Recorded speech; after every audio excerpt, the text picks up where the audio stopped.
Let me guess. You just finished a sprint. You wrote 120 test scenarios. Your Jira board is a sea of green and everything looks covered. But then, 2 hours after the release, the critical bug alert goes off in production. Here's the hard truth. You're writing test scenarios the wrong way. You're checking boxes, but you aren't actually testing. Today, I'm going to show you how to stop writing useless scenarios and start thinking like a high-paid QA authority. Let me take the very basic feature that most people are already tired of hearing, the login page. But that is the most relatable one for a lot of people. So let's stick to the known.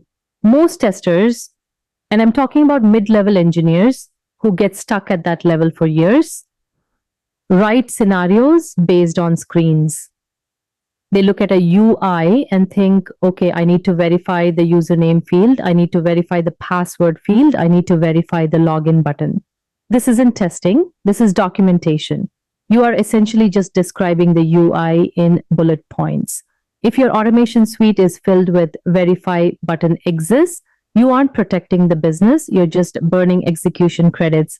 Real testers, the ones who get promoted to lead and architect roles, write scenarios based on risk. They don't ask what is on this page. They ask, if this fails, what damages the business the most?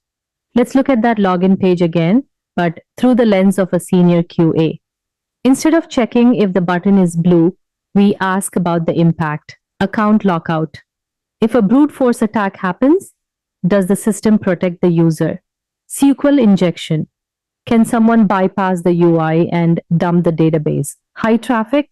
What happens to the login flow when 10,000 users hit it at 9 a.m.? Financial loss. If the login fails, how much revenue is lost per hour? See the difference? One approach checks if the car has wheels. The other approach checks if the brakes work at 70 miles per hour. Here's a pro tip, the 3-question framework. Before you write a single line of a test case or a script, I want you to stop and ask these 3 questions. This is the secret sauce to avoiding redundancy. Question 1, what can break badly? Identify the happy path, but then look for the catastrophic path. If the database connection drops mid-transaction, does the user lose their data? Question 2, what can lose money? In the corporate world, money is the ultimate metric. If a bug in the checkout flow costs $50,000 an hour, that scenario is 100 times more important than a typo on the About Us page. Question 3, what can damage user trust? Security vulnerabilities and data leaks are trust killers. If you aren't testing for these, you aren't doing your job as a quality advocate. Move from executor to leader.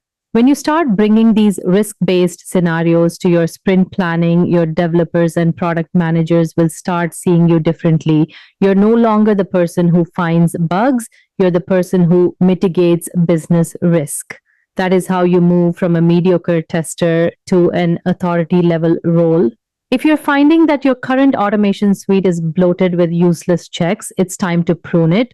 Quality over quantity every single time. If you want to stay ahead in your QA career and stop being treated like a checkbox tester, mastering these concepts is non-negotiable. If this resonated with you, hit that like button. It really helps the channel. Subscribe and ring the bell so you don't miss our next deep dive into QA leadership. I've also put together a few resources in the description and some advanced courses for those of you ready to take the next step into a lead role. Check those out. Leave a comment below about the useless test you've seen in the past, and I'll see you in the next one. Happy testing.